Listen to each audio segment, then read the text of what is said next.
Feta TV nous questionne aujourd'hui sur nos addictions à Internet et tout ce qui touche au numérique. Pourquoi sommes-nous presque tous accros? Écoutez.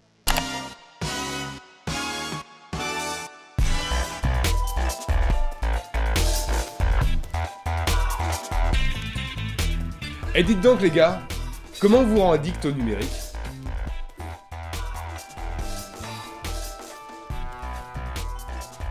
On y va? Tout le monde a Facebook. C'est hyper pratique. C'est vrai que les outils sont vachement bien faits. C'est assez impressionnant de voir les outils qu'ils ont développés, qui permettent de planifier, même mieux qu'avec des outils professionnels qu'on peut utiliser dans les boîtes. C'est beaucoup plus simple, limite, d'organiser une réunion via Facebook que via je t'envoie un mail pour te dire ah, tiens, on va faire une réunion là à telle heure. Facebook, tout est synchronisé partout. J'essaie de m'en faire une utilisation quasiment, on va dire, utile à travers des pages d'informations précises. C'est un moteur de recherche en fait, quasiment, en fait, Facebook aussi maintenant. Il y a un espèce de truc avec le numérique qui crée une espèce de nature virtuelle, quoi. C'est-à-dire que tout se fait super spontanément et naturellement, entre les différents médias, la façon de partager des contenus qui sont des trucs pas du tout naturels ou spontanés au départ et qui maintenant tendent à devenir un espèce de truc, un peu comment les trucs s'entrecroisent, les réseaux sociaux se mêlent avec les journaux de presse par exemple, ce genre de choses. C'est la diversité des fonctions qui rendent le truc un peu indispensable. Ouais, je pense. C'est vrai qu'il y a 3-4 ans, il y avait plein de gens qui disaient je vais éteindre mon Facebook ou tout comme ça. Maintenant, c'est un truc qu'on entend moins, je trouve, parce qu'on en a un peu besoin, mine de rien, quoi. Ils ont rendu le truc addictif, puis aussi indispensable socialement, quoi, comme le téléphone portable un peu. Il est là, dans ma poche. Vous l'aimez? Je l'aime beaucoup. Ce qui est marrant, c'est que quand je l'ai acheté, le technicien me l'a apporté ici, à Stanford. Et il m'a dit, touchez-le. Je l'ai touché, et c'est vrai que c'est formidable. Et vous l'avez touché? Je l'ai touché, c'est un objet superbe. Pour téléphoner, il y a mieux, mais c'est très pratique pour naviguer sur Internet. Quand je sens mon iPhone dans ma poche, j'ai l'impression d'appartenir au futur. Je pense que je resterai chez Apple. Quelles sont les raisons qui te motiveraient à faire ça? On y prend quasiment... Ça devient normal en fait. Peut-être que je pourrais changer. À vrai dire, j'en sais rien, j'y réfléchis sans trop y réfléchir. On va arriver dans un moment où il va falloir faire des choix. Soit on veut de la sécurité, soit on veut de la liberté. Et ça va pas être compatible. Et on va avoir à un moment, les gens vont vouloir leur confort, vont vouloir leur bel iPod, leur bel iPad tout neuf qui fait exactement ce que Apple a décidé qu'il ferait et rien d'autre. Et c'est une prison dorée. C'est, voilà, quand on prend un iPod, il faut prendre iTunes. Pour prendre iTunes, idéalement, ça marche bien avec un Mac. On ne peut synchroniser des applications que ce qui a été acheté sur l'App Store. Enfin, c'est une prison dorée, c'est un enfermement, c'est un renoncement total à toutes les libertés.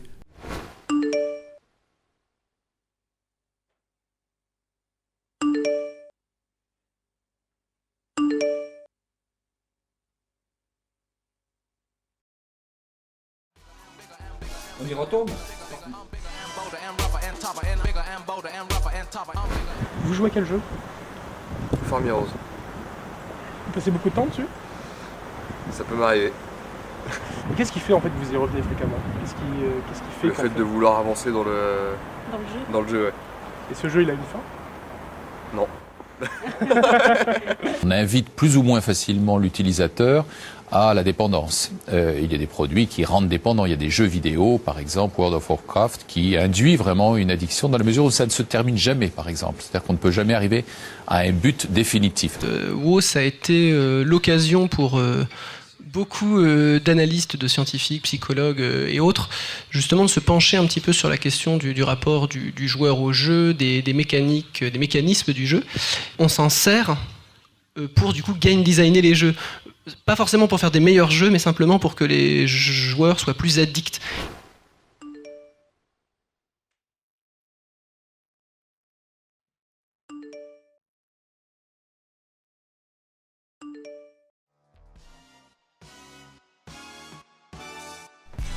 On y retourne?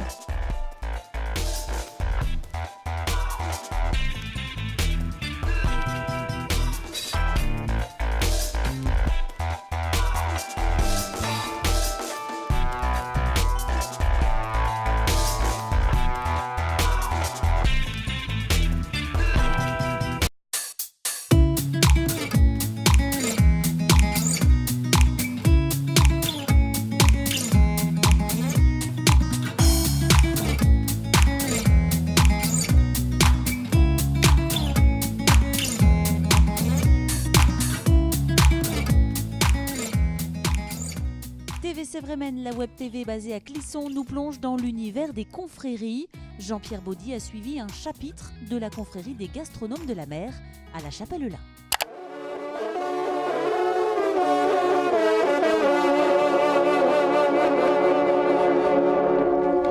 But premier de la confrérie des gastronomes de la mer, la connaissance du vignoble nantais au travers de la haute gastronomie marine et la défense de la région nantaise dans ses produits et terroirs.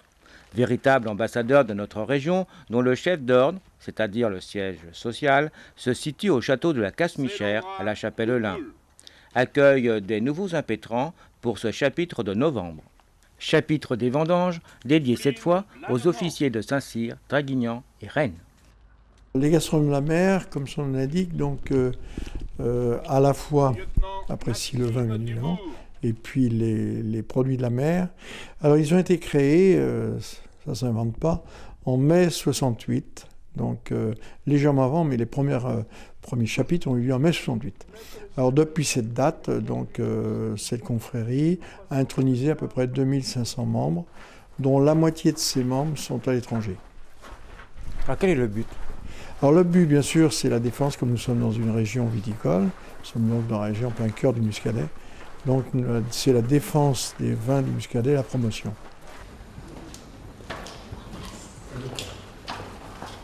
Chapitre rite initiatique, première partie au château à l'appel des 26 impétrants, défilé dans le parc, arrivée dans le chai où ont lieu les intronisations et le serment. Nous jurons de respecter, défendre et protéger les coutumes et traditions à nous léguer par nos ancêtres dans l'art de déguster les fruits de la mer et le vin, afin que nul n'en ignore en la matière, sur terre, sur mer et dans les airs, qu'à bonne table et bon vin équivaut bonne brise et pied marin. Le jurez-vous? C'est bien, merci. Une petite histoire à chaque fois un peu humoristique de chaque impétrant. Oui, alors c'est ça. Chaque impétrant est présenté. Alors surtout en notant quelques faits très particuliers, qui ont très souvent d'ailleurs à la gastronomie ou au vin. Que serait la vie de l'homme sans le vin? Vous êtes aujourd'hui chargé de mission pour la société Abalone France, créée dans la région nantaise il y a bientôt 25 ans. Homme d'engagement, vos amis peuvent affirmer qu'on peut compter sur vous quand il s'agit de partager le verre de l'amitié. Suite à ça, donc, bien sûr, il y a un adoubement un peu particulier. Oui, tout à fait. Par Neptune, dieu de la mer, par Noé, marin et vigneron, par Sainte-Anne et Saint-Vincent, nos saints patrons, nous te reconnaissons donc officier des gastronomes de la mer, compagnons du vin. Félicitations, Philippe. Et il y a peut-être un petit test bien naturel dans lequel il déguste les muscadets dans une huître, bien évidemment, puisque notre chapeau, si je puis dire, c'est le symbole de l'huître, quoi. Donc en fait, vous êtes les véritables défenseurs de la gastronomie de la région. Oui, on essaie d'être effectivement dans notre partie donc vin, bien évidemment, vin et gastronomie liés. Puisqu'en fait, quand on regarde bien, notre vignoble donc est près de la mer, le melon de Bourgogne, donc, qui est à l'origine de la production des muscadets, donc se plaît énormément dans ce climat océanique, ce qui fait qu'il y a beaucoup de sens à associer donc le vin et la gastronomie de la mer, quoi, en particulier les produits de la mer.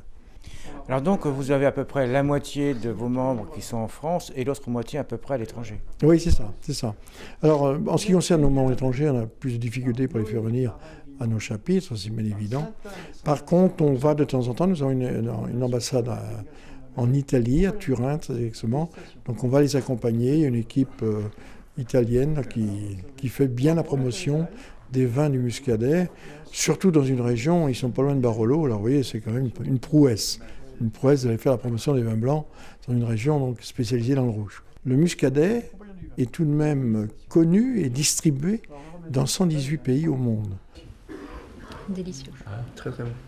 Si vous désirez devenir un défenseur gastronomique de notre région, n'hésitez pas à contacter la confrérie des gastronomes de la mer, au château de la Casse-Michère. Vous serez chaleureusement accueillis. Chevalier des gastronomes de la mer, compagnon du vin.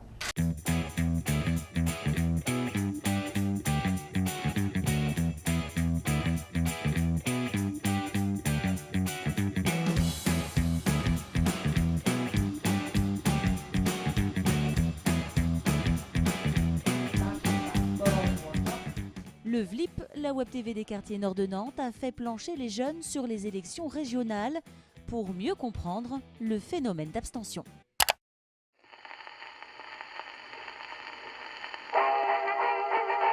Politique Tac, le magazine qui parle politique sans politicien, fait sa rentrée. Pour ce nouvel épisode, on monte à bord du tram ligne 2 direction la fac de Nantes pour comprendre le combo régional jeune abstention. Mais comment sont nées les régions et quelles sont les particularités des Pays de la Loire? C'est ce qu'on vous dévoile dans Rétrolytique. Aujourd'hui 22, demain 13, les régions françaises n'arrêtent pas d'évoluer depuis plus de 200 ans. Mais d'abord, quels sont les grands domaines de compétences des régions? Ils sont nombreux. Parmi eux, on note l'aménagement du territoire, la protection de la biodiversité et du patrimoine, l'éducation, le développement des ports maritimes et des aérodromes, l'environnement, l'aménagement numérique et la gestion des programmes européens. Historiquement, avant de s'appeler régions, les circonscriptions territoriales étaient des provinces et généralités, puis des départements. 83 exactement en 1790, après la Révolution. Les années passent et tout est fait pour que les administrations territoriales ne puissent pas entraver le pouvoir central. En 1954, 9 ans après la fin de la Seconde Guerre mondiale, le gouvernement souhaite finalement décentraliser ses compétences. 21 régions sont alors créées les années suivantes. Mais les régions sont alors uniquement administratives. En 1970, la Corse se sépare de la Provence-Côte d'Azur pour former une nouvelle entité. Pour que la région soit véritablement reconnue comme une catégorie locale à part entière, il faudra attendre l'élection de François Mitterrand en 1981. Et pour qu'elle soit reconnue comme collectivité locale à l'instar d'une commune ou d'un département, il faudra la patienter jusqu'en 2003. En 2010, le Parlement adopte le projet de loi de réforme des collectivités territoriales visant à simplifier l'architecture institutionnelle locale, d'alléger les coûts, de remédier aux défauts de l'organisation territoriale et de clarifier les compétences. Le conseiller territorial, élu pour un mandat unique, exercera ses fonctions pendant 6 ans. Et les Pays de la Loire, en quelques chiffres, c'est quoi? C'est 3 690 000 habitants, 5 départements, la Loire-Atlantique, la Vendée, la Sarthe, la Mayenne et le Maine-et-Loire. Et son chef-lieu est la ville de Nantes. Avant de vous donner la parole, on toque à la porte du bureau du docteur en sciences politiques Goulven Boudik. Dans l'œil d'eux, il se penche sur le phénomène d'abstention élevé chez les jeunes lors des élections régionales. Depuis les travaux d'Alain Lancelot qui datent de la fin des années 60, on sait que l'abstention est plus forte dans la mesure où on s'éloigne du marché du travail. Donc avant la carrière professionnelle, quand on est jeune, qu'on n'est pas inséré dans le monde du travail, qu'éventuellement on ne paye pas encore d'impôts, qu'on a moins d'intérêt à faire valoir, on a tendance à s'abstenir, ce qui ne veut pas dire nécessairement que les jeunes se désintéressent de la politique au sens général du terme, de l'actualité, de ce qui se passe dans le monde. Simplement, ils sont peut-être de plus en plus nombreux à considérer que l'activité politique au sens de la politique professionnelle, de l'élection, des représentants que l'on est censé élire, eh bien cela ne contribue pas forcément ou pas nécessairement au changement et à la transformation du monde. Ce qui veut dire qu'on a en effet souvent ce double constat d'un intérêt parfois vif des jeunes pour la question politique et d'un désintérêt pour la modalité traditionnelle qu'est l'élection et la représentation. C'est un constat qu'on peut faire aujourd'hui, c'est que l'élection présidentielle est la dernière élection et peut-être donc la seule désormais dans notre système politique à mobiliser fortement les électeurs et nous permet de retrouver des taux de participation de l'ordre de 75, 80, voire au-delà de 80%. Les élections européennes, les élections régionales font partie des élections où les taux d'abstention sont aujourd'hui les plus forts et où on observe très souvent maintenant, enfin assez régulièrement maintenant, que le taux de participation peut descendre en deçà de 50%.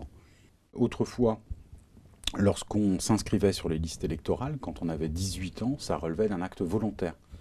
Ce qui d'ailleurs faisait que ceux qui ne s'y intéressaient pas ne s'inscrivaient pas et donc ne participaient pas et n'étaient pas comptés comme non-participants puisqu'ils n'étaient pas inscrits sur les listes électorales. Alors aujourd'hui, vous le savez, depuis la fin des années 90, le début des années 2000, on a mis en place une procédure d'inscription automatique sur les listes électorales qui fait qu'on n'a plus ce moment de volonté. On est inscrit automatiquement. Alors, autre versant de cette explication, si on peut poursuivre, c'est le fait que l'inscription automatique, elle se fait très souvent au domicile connu par les autorités, qui est très souvent le domicile où on s'est fait recenser. Et Cette inscription au domicile des parents explique, par exemple, que des étudiants peuvent rechigner à retourner chez leurs parents le week-end pour aller voter, parce que ça a un coût.